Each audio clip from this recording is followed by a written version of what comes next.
Même au cœur de la douleur, Dieu ne nous abandonne jamais. Ce qui semble être une fin brutale, peut être le début d'un chemin préparé par lui. Quand nos plans échouent, ses plans se mettent en place. Quand nos cœurs se brisent, sa guérison commence.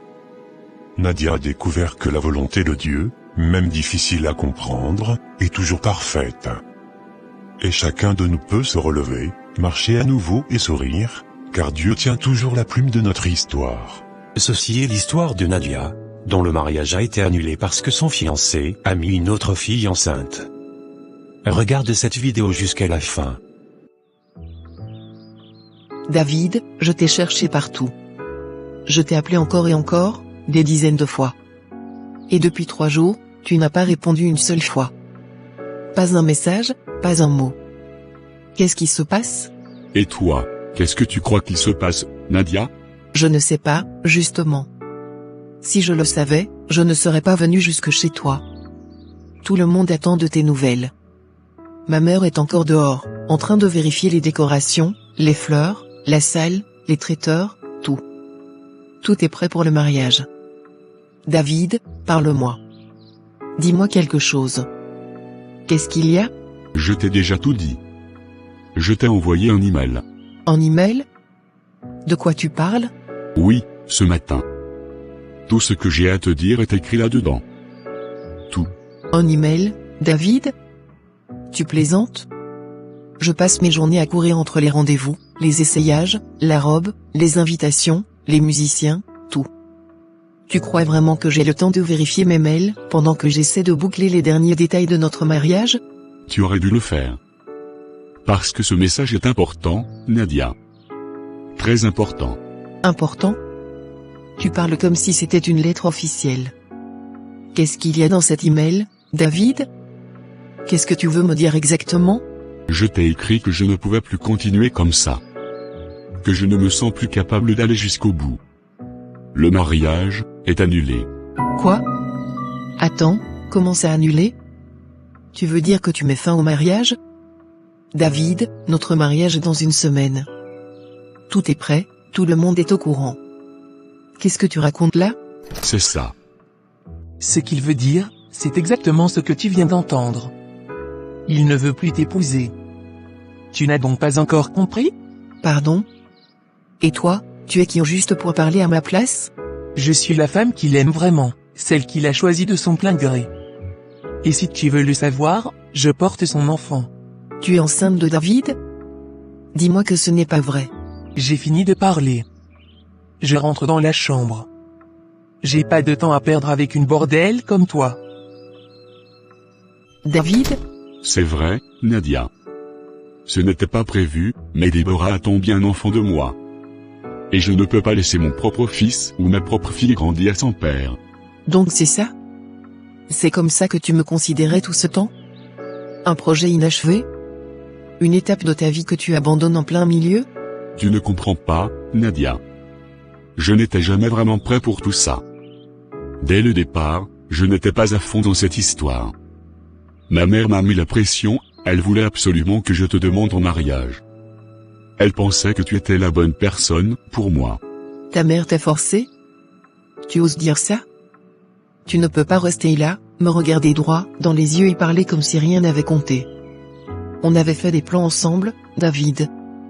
On parlait de notre avenir, de notre maison, de nos enfants, de tout ce qu'on allait construire. Et maintenant, tu jettes tout ça? Les plans changent, Nadia. Les choses ne se passent pas toujours comme prévu. Tu feras mieux de partir avant que la situation ne devienne encore plus gênante pour toi. Et toi, tu vas la laisser me parler de cette manière? Devant moi, dans ta propre maison? Nadia, s'il te plaît. Ne rends pas les choses plus compliquées qu'elles ne le sont déjà. Plus compliqué? Tu dis ça comme si c'était toi la victime ici. Tu réalises au moins que tout le monde nous attend? Que les invitations sont déjà envoyées? Que toute l'église prie pour notre union? Je sais, Nadia. Et je suis désolé. Je n'ai jamais voulu que ça se termine ainsi, mais je devais dire la vérité. C'est incroyable. Je n'arrive pas à croire ce que j'entends.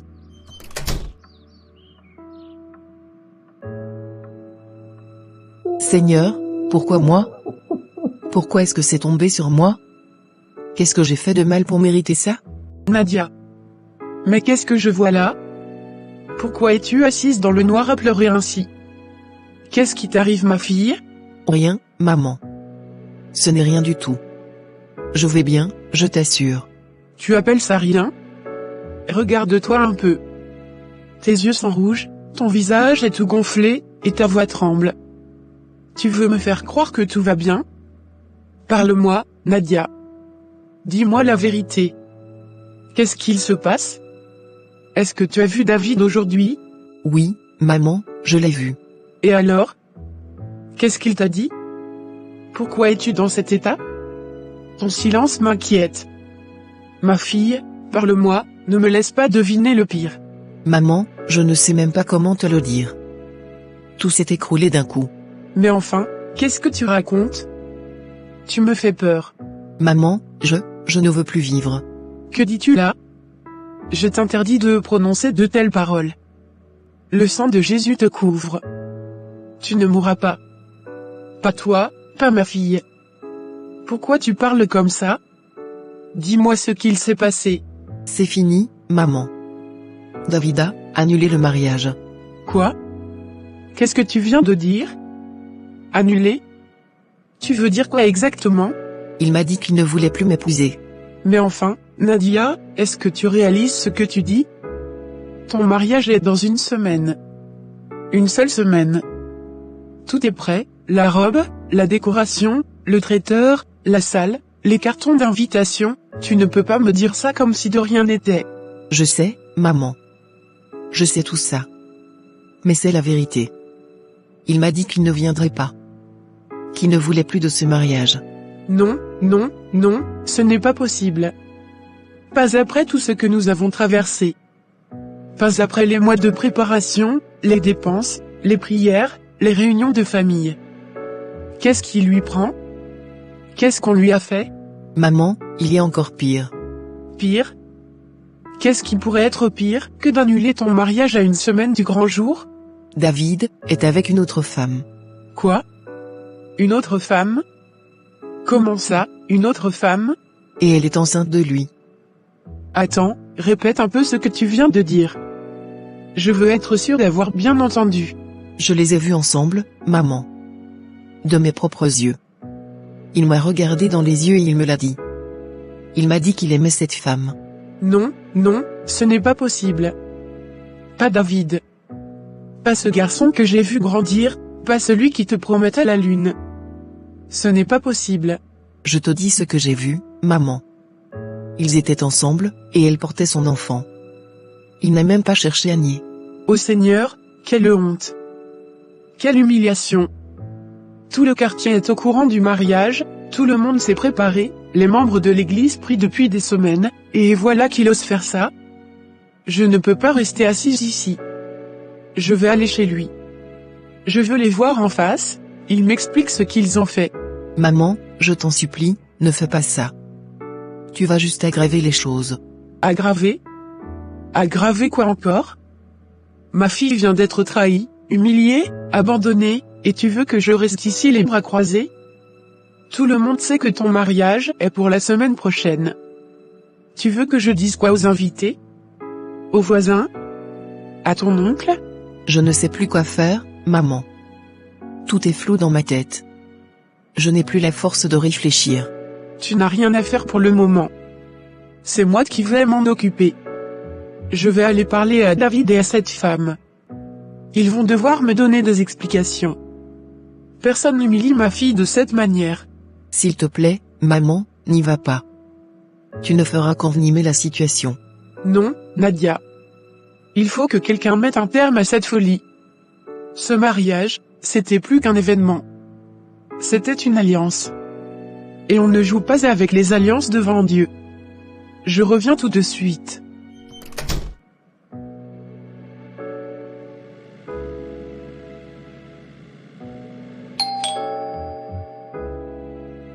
Ah, maman Nadia. Quelle surprise. Tu ne m'avais pas prévenu de ta visite. Je ne m'y attendais pas du tout. Une surprise? Non, ce n'est pas une visite de courtoisie. Si je suis venu ici, c'est parce que j'ai besoin de réponses. Des réponses claires, franches et immédiates. Des réponses? À propos de quoi, ma sœur? Qu'est-ce qui se passe exactement? Entre donc, viens t'asseoir, on va parler calmement. Non, je ne vais pas entrer. Je ne suis pas venu pour boire du thé. Je veux simplement comprendre ce qui se passe entre ton fils et ma fille. J'arrive tout droit de la maison. Ma fille n'a pas fermé l'œil de la nuit. Elle a pleuré jusqu'à perdre la voix. Et moi, je ne peux plus rester tranquille sans savoir la vérité. Mais enfin, que s'est-il passé? Dis-moi tout depuis le début. Elle m'a dit que David lui a annoncé qu'il ne voulait plus se marier avec elle. Quoi? Qu'est-ce que tu racontes? Il a dit ça? Qu'il ne voulait plus l'épouser? Depuis quand? Comment est-ce possible? Ce n'est pas tout. Elle m'a aussi dit qu'il vivait désormais avec une autre femme. Et que cette femme serait enceinte de lui. Quoi? Non, non, maman Nadia, ce que tu dis là ne peut pas être vrai. Ce n'est pas possible. C'est exactement ce que je me suis dit, moi aussi. Je me suis dit, ce n'est pas possible, ce garçon ne peut pas faire une chose pareille. Alors j'ai pris le chemin et je suis venu ici, en personne. Je veux entendre de ta bouche ce qu'il en est vraiment. Je n'étais même pas au courant de tout cela. David ne m'a rien dit. J'ai essayé de l'appeler tout à l'heure, mais il ne répond pas non plus. Moi aussi, je l'ai appelé encore et encore. Son téléphone sonne, mais il ne décroche jamais. J'ai pensé qu'il était peut-être occupé avec les préparatifs du mariage. Les préparatifs du mariage? Tu dis ça, mais voilà que tu me dis qu'il aurait annulé le mariage? Oui. Il l'a annulé, sans avertir personne. Ma fille a failli s'évanouir quand elle me l'a dit. Elle n'a rien mangé depuis hier. Elle reste assise à pleurer, à répéter qu'elle veut mourir. Ne dis pas ça, je t'en prie. Elle ne doit pas parler ainsi. La vie ne s'arrête pas à une trahison. Nadia est une fille bien. Je le sais, tout le monde le sait. Elle ne mérite pas ça. Je le sais aussi. Ma fille a toujours été correcte, respectueuse, et patiente. Jamais une parole de travers, jamais un manque de respect envers David. Et voilà comment on la remercie. Je n'arrive pas à y croire. Mon fils, comment a-t-il pu faire une chose pareille? Non, quelque chose cloche dans cette histoire. C'est pour ça que je suis venu. Je veux savoir ce qu'il en est. Je veux que tu parles à ton fils. S'il y a une explication, il me la donne. Et si tout cela est vrai, alors qu'il ait au moins le courage d'affronter la famille. Ne t'inquiète pas. Je vais aller chez lui dès aujourd'hui. Je vais le regarder dans les yeux et lui demander ce qui se passe. Parce que cette histoire, si elle est vraie, ne peut pas rester sans explication. Merci. Parce que cette honte, je ne peux pas la porter seule. Tout le monde sait que le mariage est prévu pour samedi. Les gens ont déjà commencé à poser des questions. Je comprends. Et je te promets que je ne vais pas laisser les choses comme ça. Peut-être que Nadia a mal compris quelque chose. Peut-être que quelqu'un a semé la confusion entre eux. Laisse-moi vérifier avant qu'on tire des conclusions. Mal compris? Elle a vu la fille, de ses propres yeux. Enceinte. Et c'est David lui-même qui le lui a confirmé. Seigneur, aie pitié. Qu'est-ce qui est arrivé à mon fils? Comment a-t-il pu s'éloigner ainsi des voies de Dieu? Je ne sais pas, ma sœur. Mais cette situation est une humiliation. Ma fille est détruite, et moi, je ne sais plus quoi dire aux gens. Laisse-moi m'en occuper. Je vais lui parler, et dès que j'aurai la vérité, je t'appellerai. D'ici demain matin, tu auras de mes nouvelles. Je t'en supplie, fais-le vite. Parce que cette honte est trop lourde à porter seule. Ne t'inquiète pas. Dieu mettra la lumière sur cette affaire. Il n'y a rien de caché qui ne soit révélé. Je te le promets, je vais aller au fond des choses. Seigneur, où ai-je failli avec ce garçon? Où ai-je manqué de sagesse dans son éducation? Que tes paroles touchent son cœur avant que tout cela ne détruise non pas une, mais deux familles entières. Seigneur, parle-lui, éclaire-le, avant qu'il ne soit trop tard. Qu'est-ce qui t'a pris autant de temps? J'ai cru entendre la voix de la mère de Nadia, je ne m'attendais vraiment pas à te voir ici, si tôt et avec autant d'urgence. Je ne sais même pas par où commencer, vraiment. C'est quelque chose de grave, de très grave. Il faut que tu sois prêt à entendre la vérité. Dis-moi. Qu'est-ce qui se passe? Parle, ne me cache rien. C'est à propos de David, ton fils. David? Quoi encore? Que s'est-il passé? Il a annulé le mariage. Quoi? Il a annulé le mariage? Mais c'est dans une semaine. Tout était prêt. Les invitations envoyées, la salle réservée, la nourriture commandée, la décoration, comment a-t-il pu faire ça? Oui, et ce n'est pas le pire. Nadia m'a dit qu'elle l'a surpris chez une autre femme, et cette femme est enceinte de lui. Quoi? C'est inimaginable. Ce garçon qui était supposé être responsable, fidèle et respectueux, non, je refuse de croire ça. Je n'arrive pas à y croire. Je pensais que tout allait bien. J'ai essayé de l'appeler, mais il ne décroche pas. Moi aussi, je l'ai appelé encore et encore. Son téléphone sonne, mais il ne répond pas. J'ai pensé qu'il pouvait être occupé avec les préparatifs du mariage, mais à présent, je comprends que ce n'était pas ça. Préparatif du mariage? Et il aurait annulé le mariage à la dernière minute? C'est incompréhensible. Oui, il a annulé. Et Nadia a failli s'évanouir quand elle a appris la nouvelle. Elle n'a rien mangé depuis hier, elle reste assise à pleurer sans cesse, répétant qu'elle ne veut plus vivre. Non, ça ne peut pas se dire. Elle ne doit pas penser ça. Nadia est une fille droite, respectueuse et pleine de bonnes valeurs. Elle ne mérite pas ce qu'il lui fait subir. Je le sais parfaitement. Elle a été patiente, humble et respectueuse envers David. Et voilà comment il la récompense. Je te l'avais dit, ce garçon finirait par nous couvrir de honte un jour. S'il te plaît, ne commence pas avec tes reproches maintenant. Ce n'est pas le moment. Non, laisse-moi parler. Il faut qu'on soit honnête pour une fois. Je t'avais prévenu dès le premier jour. Je t'avais dit, ne mêle pas cette fille de l'église à la vie de David. Ce mariage n'est pas une solution. Mais tu as insisté. Tu disais, Nadia est une bonne fille, une fille pieuse. Elle va l'aider à changer.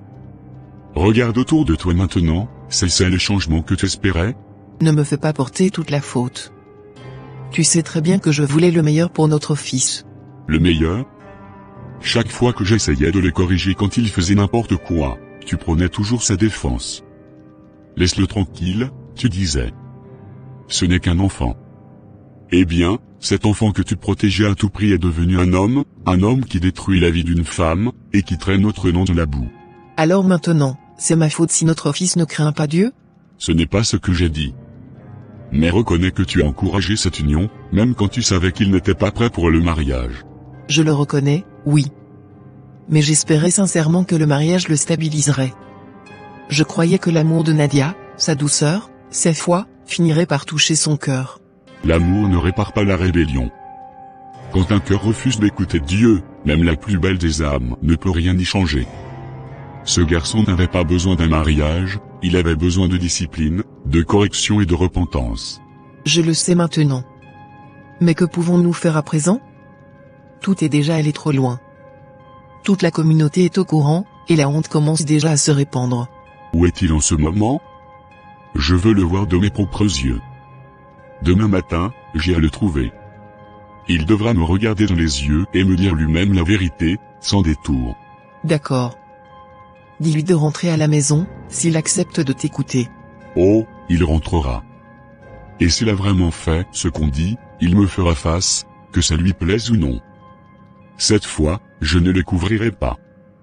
Il affrontera les conséquences de ses actes. J'aurais dû savoir, j'aurais dû écouter cette voix au fond de moi. Le Seigneur m'avait pourtant prévenu. Il m'avait envoyé tant de signes, mais je n'ai pas voulu les voir. J'ai cru que je pouvais comprendre mieux que Dieu, que mes prières seules changeraient son cœur. Mais maintenant, je réalise que j'ai marché selon mes propres pensées, pas selon sa volonté.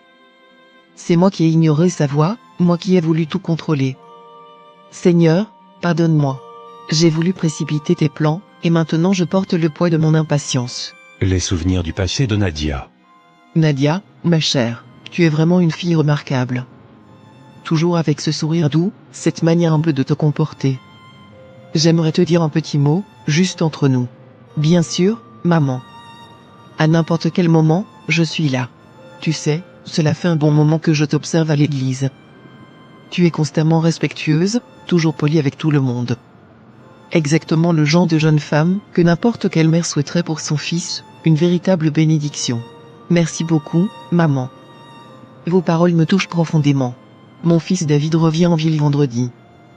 Et j'aimerais vraiment, sincèrement, que tu passes chez nous samedi pour faire sa connaissance, discuter un peu avec lui, voir ce que Dieu pourrait peut-être préparer. Maman, le rencontrer? Comme ça? Oui, ma chérie. Je ne lance pas des paroles en l'air. Je parle avec intention. Je te le dis du fond du cœur, j'aimerais te voir devenir ma belle-fille. Maman, s'il vous plaît, tout cela est tellement soudain.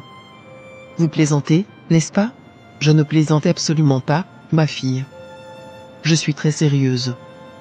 Pour moi, tu es exactement la femme qu'il lui faut, le genre de femme qui bâtit une maison stable. Maman, vous savez, pour ce qui concerne le mariage, j'aime d'abord chercher la volonté du Seigneur. Je ne peux pas prendre de décision d'une telle importance sans sa direction. Et c'est précisément pour ça que je t'apprécie autant. Tu as un cœur qui craint Dieu. C'est ça qui m'a attiré vers toi dès le début, plus que n'importe quoi d'autre. Merci, maman, je vais prier à ce sujet. Prie, ma fille, oui, mais ne tarde pas trop, hein? Mon esprit me dit que tout ceci n'est pas un hasard. J'ai vraiment le sentiment que c'est une disposition de Dieu. Je me rappelle de ce rêve, comme si c'était hier. Seigneur, est-ce vraiment toi qui es derrière tout cela? Seigneur, est-ce que ça vient de toi? Si ce n'est pas ta volonté, si ce n'est pas le chemin que tu as tracé pour ma vie, alors je t'en supplie, montre-le-moi clairement. Ne me laisse pas avancer dans une direction qui n'est pas la tienne. Mets ta lumière devant mes pas, éclaire mon cœur, et empêche-moi de me tromper. Seigneur, si ce n'est pas ta volonté, révèle-le-moi sans confusion. Je veux marcher seulement là où tu me guides. Ne prends pas cette voie, ce chemin n'est pas pour toi. Qui est là? Qui me parle? Qu'est-ce que c'était? Je ne comprends pas, non? Seigneur, qu'est-ce que tu veux dire? Est-ce toi, Seigneur, qui est en train de dire non? Est-ce vraiment ton refus que j'entends? Nadia, ma fille, je voulais justement te revoir. Cela me trottait dans l'esprit depuis quelques jours. As-tu prié au sujet de ce que je t'ai dit l'autre fois? Oui, maman. J'ai vraiment passé du temps dans la prière, mais pour être honnête, j'ai eu des rêves étranges. Des rêves qui, d'une manière ou d'une autre, semblent dire non. Les rêves peuvent parfois semer la confusion, ma chérie. Tu sais bien que, de temps en temps, l'ennemi tente d'embrouiller l'esprit quand quelque chose de bon est en train de se préparer. Je ne sais pas, maman. Je veux juste être certaine que tout cela vient réellement de Dieu, que ce n'est pas moi qui me laisse influencer. J'ai prié aussi, tu sais. Et dans mon cœur, je crois fermement que c'est Dieu lui-même qui m'a conduite vers toi pour mon fils. Je suis persuadée que c'est toi, Nadia, que Dieu a choisi pour David. Maman, je respecte votre affection pour moi, et je suis touchée, mais au fond de moi, je sens que j'ai encore besoin de chercher plus de clarté, d'entendre Dieu sans aucun doute. Tu ne me fais donc pas confiance? Je t'assure que j'ai prié sincèrement pour cela. Je ne dirai pas une chose pareille sans conviction. Très bien, je vais encore y réfléchir. Parfait, ma fille. C'est même une bonne nouvelle. D'ailleurs, David aimerait beaucoup t'emmener dîner ce week-end. Tu verras par toi-même que c'est un homme bien, posé, respectueux. Cela t'aidera peut-être à mieux discerner. D'accord. Tu es magnifique, Nadia.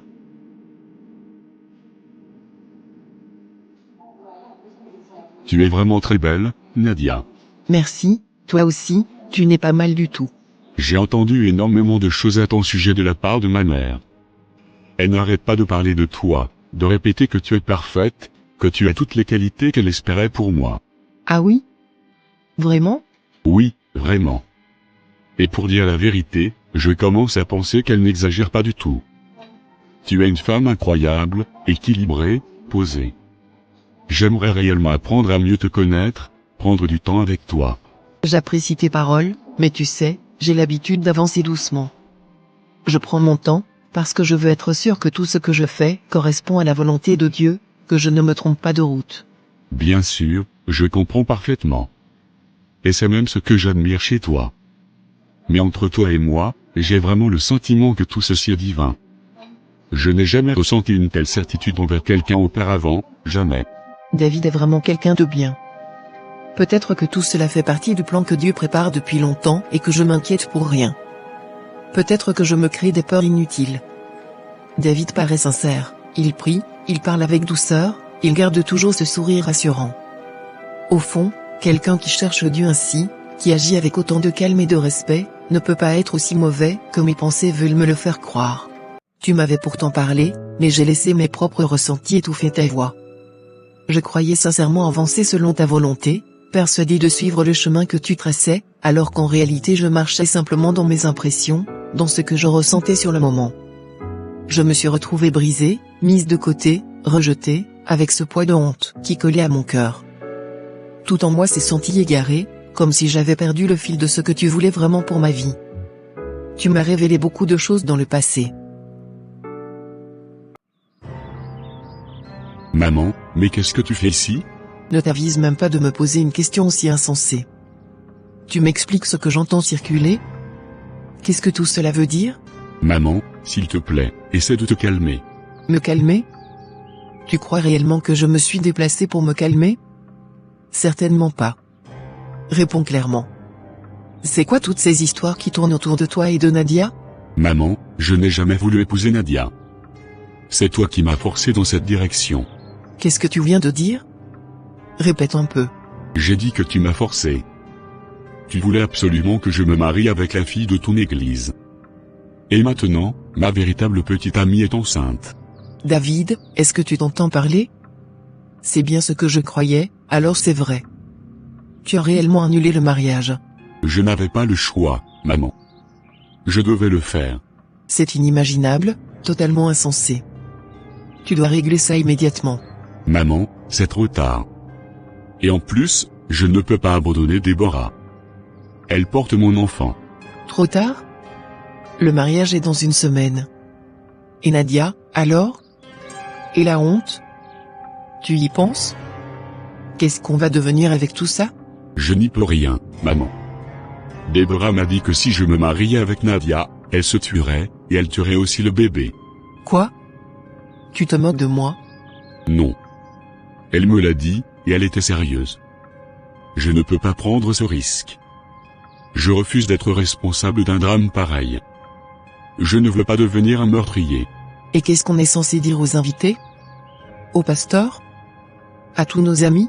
Dis-leur qu'il s'est passé quelque chose. Voilà tout.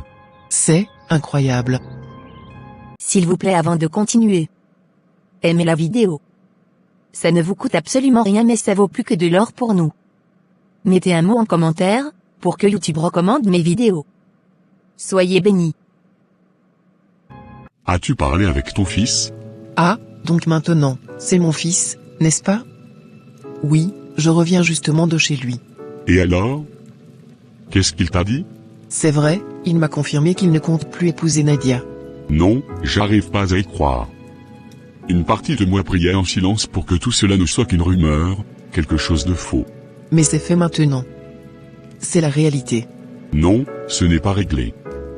Je ne pourrai jamais rester en paix en sachant que le nom de cette fille va être traîné dans la boue, et tout ça, à cause de moi. As-tu entendu? Le mariage est annulé. Quoi? De quel mariage parles-tu? Celui de David et Nadia. Ah, la fille de l'église? Je croyais qu'ils étaient parfaits l'un pour l'autre. Parfait? Permets-moi de te dire, j'ai entendu dire que Nadia aurait subi un avortement et que la famille a découvert la chose. Non, non, ce n'est pas ça que j'ai entendu. Moi, j'ai appris que David avait mis une autre fille enceinte. Voilà pourquoi il a refusé d'épouser Nadia. Donc, elle a dû quitter la ville pour ne pas affronter cette honte? Oui, elle a fait ses valises et elle est partie. Je plains juste sa mère. Imagine l'humiliation, le regard des gens. C'est tellement triste. J'aimais tellement sa voix dans la chorale. Nadia avait une voix angélique. Mais tu sais, l'eau calme est souvent profonde. Sois prudent, ne parle pas trop. Seul Dieu connaît la vérité de ce qui s'est réellement passé. Peu importe. En l'espace d'une seule semaine, toutes ces mêmes personnes qui louaient sa voix, qui l'admiraient pour son talent et sa douceur, sont devenues celles qui répandaient sa douleur, ses humiliations, et ses souffrances. Ceux qui l'avaient tant applaudi sont devenus les premiers à juger, à murmurer, à faire circuler des rumeurs. C'est incroyable comme le cœur des hommes peut changer si vite, passant de l'admiration au mépris, d'une louange sincère à une critique cruelle. Quelques années plus tard. Aujourd'hui, chers amis, notre rencontre prend une tournure un peu particulière. Nous avons déjà entendu tant de récits profonds, tant de témoignages touchants, mais aujourd'hui, nous avons la grâce d'écouter quelqu'un qui a traversé une tempête violente et qui, par la main de Dieu, s'en est relevée plus forte, plus rayonnante. Nadia, ma chère, c'est à ton tour de partager. Merci infiniment, Madame Mélanie. Et merci à chacun d'entre vous. Honnêtement, faire partie de ce groupe a complètement transformé ma vie. Quand je suis arrivée ici, je n'étais plus moi-même. J'étais une femme brisée, comme une ombre effacée de ce que j'avais été autrefois. Il y a quelques années, j'étais en plein dans les préparatifs de mon mariage. Ma robe était déjà prête, les invitations envoyées, tout le monde autour de moi débordait de joie et d'attente. Je croyais sincèrement être sur le chemin qui venait de Dieu. Je pensais vraiment que tout était établi par sa main, mais une semaine avant la cérémonie, tout s'est effondré d'un seul coup. Mon fiancé, celui que je considérais comme la réponse à mes prières, a annulé le mariage. Et pas seulement cela, j'ai appris qu'il avait mis une autre femme enceinte. À ce moment-là, j'ai cru que ma vie était terminée. Je me sentais inutile, rejetée, vidée de l'intérieur. Je me souviens encore avoir murmuré. « Seigneur, pourquoi moi ? Qu'ai-je fait pour mériter une telle humiliation ?» Mais avec le temps, j'ai compris quelque chose de profond. Parfois, la plus grande protection de Dieu peut ressembler à un refus douloureux. Ce que nous voyons comme une défaite est parfois sa manière de nous préserver. J'ai fini par faire mes valises et quitter ma ville. Le poids de la honte était trop lourd. Les murmures, les regards, les suppositions, je n'arrivais plus à respirer dans cet environnement. Alors j'ai dit à ma mère: « Je ne peux plus rester ici. Je dois partir. » Je suis arrivée dans cette ville complètement perdue, confuse, et oui, au bord du gouffre. Il y a eu une nuit où je me suis retrouvée assise dans un parc, en train de pleurer en silence, incapable de comprendre comment ma vie avait pu se briser aussi violemment. Et c'est là que j'ai rencontré Madame Mélanie. Elle ne me connaissait pas. Elle ne savait rien de mon histoire. Mais quand elle s'est assise, près de moi, c'était comme si elle avait vu à travers mon âme.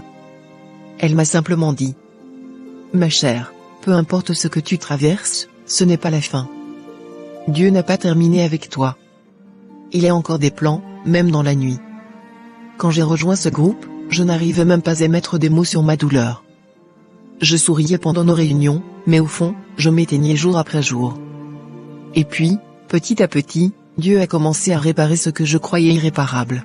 Le psaume 34 verset 18 dit: « L'Éternel est près de ceux qui ont le cœur brisé, et il sauve ceux dont l'esprit est écrasé. » Ce verset est devenu ma bouée, mon souffle dans les moments où je n'avais plus la force de prier. J'ai alors compris que ma souffrance n'était pas une punition. C'était une préparation. Dieu a dû détruire ce que j'avais construit selon mes propres sentiments, pour pouvoir rebâtir quelque chose selon sa volonté. Je ne vais pas prétendre que ce fut facile. La guérison est rarement simple.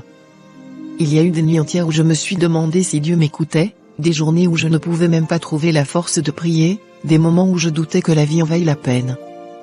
Et pourtant, Dieu ne m'a jamais abandonné. Il ne m'a jamais quitté. Même dans mon silence et mon désespoir, il continuait à murmurer à mon cœur: « Sois tranquille, et sache que je suis Dieu. » Psaume 46 verset 10. Une leçon que j'ai apprise à travers tout cela, c'est que lorsque nous essayons de courir devant Dieu, même les choses qui semblent bonnes peuvent devenir mauvaises. J'ai ignoré ces signes d'avertissement. Il m'avait dit non, mais j'ai laissé la pression et mes émotions dire oui. Et à cause de cela, je suis entré dans une douleur que j'aurais pu éviter. Mais voici la beauté de sa grâce. Comme le dit Romains 8 verset 28. Tout concourt au bien de ceux qui aiment Dieu. Même mes erreurs, même mon cœur brisé, Dieu a su transformer tout cela en guérison. Aujourd'hui, je peux revenir sur chaque larme versée et le remercier. Je ne vois plus le rejet comme une malédiction, mais comme une réorientation, un redressement que Dieu a voulu pour moi. Quand j'ai lâché David, Dieu m'a guidé vers l'homme qu'il avait préparé pour moi depuis toujours. Quelqu'un qui aime Dieu, qui prie avec moi, et qui me respecte et me chérit véritablement. Et devinez quoi? Notre mariage aura lieu dans 2 mois. Merci, merci à tous. Félicitations sœur Nadia. Merci, maman, vraiment, merci. Et si je peux vous laisser quelque chose aujourd'hui, un seul message à emporter avec vous en rentrant chez vous, le voici. Peu importe ce que vous avez vécu, peu importe l'intensité de la douleur que vous avez traversée, ne laissez jamais la pensée de mettre fin à votre vie s'installer dans votre cœur. Jamais. La vie peut s'écarter de nos plans, elle peut même nous briser au point où l'on ne reconnaît plus son propre visage dans le miroir, mais cela ne signifie pas que Dieu s'est éloigné ou qu'il vous a abandonné. Nos plans à nous sont limités, fragiles, influencés par nos émotions. Mais le plan de Dieu, lui, est parfait, immuable, rempli d'une sagesse qui dépasse notre compréhension. Si j'avais choisi de mourir ce jour-là, si j'avais laissé le désespoir gagner, je n'aurais jamais vu ce que Dieu préparait pour moi dans le silence. Je n'aurais jamais découvert la beauté, la restauration, la joie et la paix qu'il avait mises de côté pour moi. Ésaïe 55, verset 8 le dit clairement. Mes pensées ne sont pas vos pensées, et vos voix ne sont pas mes voix. Alors faites-lui confiance, même lorsque tout fait mal, même lorsque vous ne comprenez rien, même lorsque la nuit semble interminable. Car la volonté cachée de Dieu n'est jamais cachée pour vous détruire. Jamais. Elle est voilée pour vous préserver, pour vous conduire, pour vous protéger de ceux que vous ne voyez pas encore. Faites-lui confiance, même au cœur de la brisure. Car lui sait où il veut vous conduire. En regardant en arrière, je peux maintenant comprendre une vérité profonde, cette rupture n'était pas la fin de mon histoire. Non, loin de là. C'était en réalité le commencement de ce que Dieu voulait que je devienne. C'était le début de ma transformation, le point de départ de ma véritable renaissance. À toutes les personnes qui m'écoutent aujourd'hui, et qui peut-être traversent un moment de peine, de trahison ou de confusion profonde, je veux que vous reteniez ceci, parfois, la volonté de Dieu peut faire mal avant de guérir. Parfois, il faut passer par l'épreuve, par la douleur, par le sentiment d'injustice, avant que sa main restauratrice n'atteigne notre vie. Mais quand la guérison arrive, elle nous rend entiers à nouveau. Elle répare ce qui semblait irréparable. Elle restaure ce qui semblait perdu. Et même si la volonté de Dieu peut rester cachée à nos yeux, même si nous ne comprenons pas ses plans au premier regard, sachez une chose, elle n'est jamais mauvaise, elle n'est jamais injuste, elle n'est jamais destinée à vous blesser. Elle est toujours parfaite, toujours pleine de sagesse, toujours pleine d'amour. Alors, ne perdez jamais confiance, ne laissez jamais le désespoir vous convaincre que tout est fini. Ce qui semble une fin douloureuse, peut être en réalité le début d'un chemin glorieux que Dieu a préparé spécialement pour vous. Maintenant mettons nos vies dans les mains du Seigneur avec le frère Bruce. Seigneur Tout-Puissant, nous venons devant toi aujourd'hui avec des cœurs ouverts et des âmes vulnérables. Merci pour ce récit qui nous rappelle que même dans la douleur, dans la trahison et dans les moments où tout semble s'effondrer, tu es toujours présent. Seigneur, bénis ceux qui regardent ce film. Que leur cœur soit touché par la vérité, que la volonté de Dieu n'est jamais cachée pour nuire, mais toujours pour protéger et guider. Donne-leur la force de faire confiance même lorsque la route est difficile, le courage de pardonner même quand le cœur est brisé, et la sagesse de voir tes plans au-delà de la douleur immédiate. Aide-nous, Seigneur, à comprendre que ce que nous percevons comme un non de toi peut en réalité être un oui, pour quelque chose de meilleur, plus pur et plus conforme à ta volonté. Fortifie notre foi, éclaire nos pas et réconforte nos âmes. Bénis chaque personnage de ce film dans son cheminement, Nadia, pour sa foi et sa résilience, David et Déborah, afin que la vérité et la repentance guident leur cœur, les familles et les mentors spirituels, pour qu'ils soient des instruments de sagesse et d'amour. Seigneur, que ce film ne soit pas seulement une histoire, mais un témoignage vivant de ton amour, de ton plan parfait et de ta justice. Que quiconque le regarde ressente l'espoir renaître, que la foi se ravive et que l'âme trouve la paix. Nous te prions au nom de ton Fils bien-aimé, Jésus-Christ, Amen. N'oubliez pas de vous abonner. Si cette histoire vous a touché et inspiré, abonnez-vous à notre chaîne pour ne rien manquer de nos films et messages chrétiens. Rejoignez notre communauté, partagez l'espoir, la foi et la joie avec ceux qui vous entourent. Activez la cloche pour recevoir toutes nos nouvelles vidéos et méditations. Ensemble, grandissons dans la foi et découvrons la beauté des plans de Dieu, même quand tout semble perdu. Abonnez-vous dès maintenant et laissez la lumière de Dieu guider vos pas. C'est pas fini. Cliquez sur la vidéo en haut dans le cadre. C'est un film qui vous révèle que ce que Dieu a uni, nul ne peut séparer. Une autre nouvelle vidéo sera disponible demain. C'était Bruce Animation. Merci.